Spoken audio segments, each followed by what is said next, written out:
Assalamualaikum warahmatullahi wabarakatuh.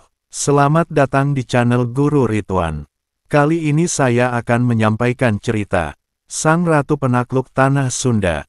Kabut turun perlahan di atas Gunung Tangkuban Parahu. Udara pagi masih basah oleh embun ketika derap kaki kuda menjejak tanah, membelah keheningan hutan. Di atas kuda putih berhias benang emas, seorang perempuan muda berdiri tegak, matanya tajam menatap ke arah barat, ke tanah yang dijanjikan, tanah yang akan ia kuasai. Namanya Ratu Anindita, pewaris tahta dari kerajaan Galuh Timur. Di usianya yang baru 25, ia telah menaklukkan 3 wilayah dalam waktu 3 tahun. Rakyat memujanya, musuh gentar mendengar namanya. Tapi ada satu tanah yang masih luput dari genggamannya, Tanah Sunda, wilayah kaya dengan pegunungan, hutan lebat, dan rakyat yang terkenal gigih mempertahankan kebebasan. Para penasihatnya memperingatkan, Tanah Sunda bukan sekadar wilayah. Ia punya jiwa sendiri. Kau akan melawan bukan hanya prajurit, tapi juga leluhur dan alamnya.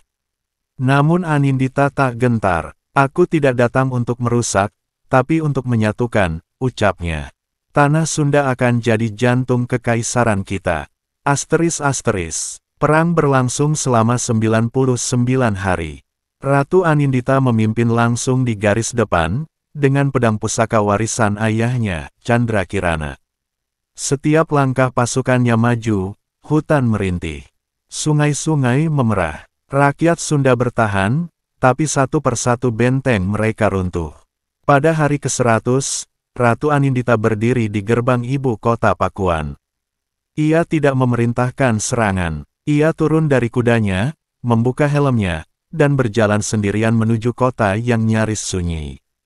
Seorang lelaki tua, kepala suku terakhir yang tersisa, keluar dari reruntuhan pura. Wajahnya penuh luka, tapi matanya masih menyala dengan semangat. Ambillah tanah ini, katanya, tapi jangan kira kau telah menaklukkan kami.